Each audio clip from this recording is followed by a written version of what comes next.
কংগ্ৰেছে আজি শিৱসাগৰ জিলাত সময় পৰিৱৰ্তন যাত্ৰা আৰম্ভ কৰিছে। এই যাত্ৰা আৰম্ভ কৰিছে শিৱসাগৰ জিলাৰ ডিমৌ সমষ্টি যি ডিমৌ ৰাজহুৱা খেলপথাৰ খেলপথাৰ পৰা আৰম্ভ কৰিছে। প্ৰথমে বহু শতাধিক আই মাতৃয়ে দিহানাম পৰিৱেশন কৰিলে। সেই দিহানামত অংশগ্ৰহণ কৰিলে APCC সভাপতি গৌৰৱ গগৈ লগতে কেইবাগৰাকী কংগ্ৰেছ কৰ্মী। আৰু বৰ্তমান আহি পেলাই উপস্থিত হৈছে এই শিৱসাগৰ জিলাৰ ডিমৌ সমষ্টিৰ তালৈ গৈছিল। তাৰ পাছত এটা কথা ক'ব লাগিব যে তিনিটা সমষ্টিতে কংগ্ৰেছে আজি ইয়াত সময় পৰিৱৰ্তন যাত্ৰাত ঘূৰিব। আৰু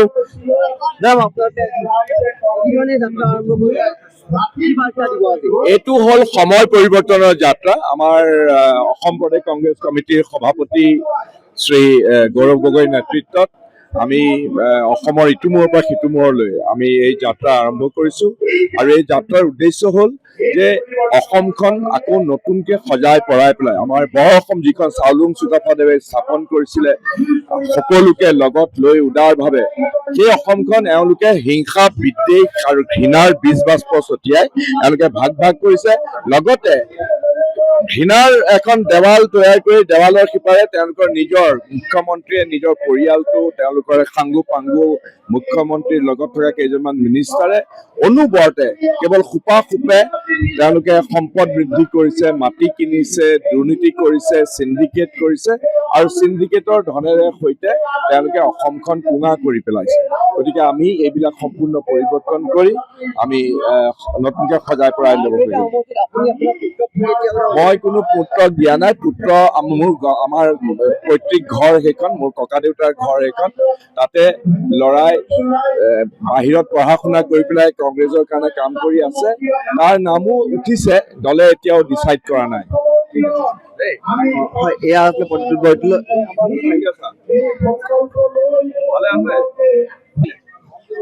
APCC সভাপতি বৰ্তমান চিঙিলি বাইছে। আজি আমি গাঁৱে চুকে কোণে সোমাই গৈছো। ইয়াৰ পূৰ্বে আমাৰ যি যাত্ৰা আছিল ৰাষ্ট্ৰীয় ঘাইপথ যোগেদি গৈছিল।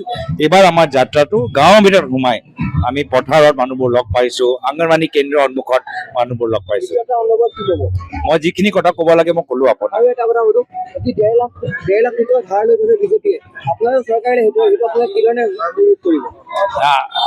চৰকাৰে এই ৰেড লৈ দুখীয়া মানুহৰ ওপৰত বোজা বুজাইছে, আজি বোজা জাপি দিছে। আমি দুখীয়া মানুহৰ ওপৰতে বোজাটো আমি কমাই দিম। এয়া আছিলে গৌৰৱ গগৈ, APCC সভাপতি গৌৰৱ গগৈ। আৰু এই ধৰণে আজি সময় পৰিৱৰ্তন যাত্ৰা কংগ্ৰেছে শিৱসাগৰ জিলাত অতিবাহিত কৰি আছে। যিকোনো খবৰৰ বাবে যোগাযোগ কৰক আমাৰ এই নম্বৰত 9181 307 221।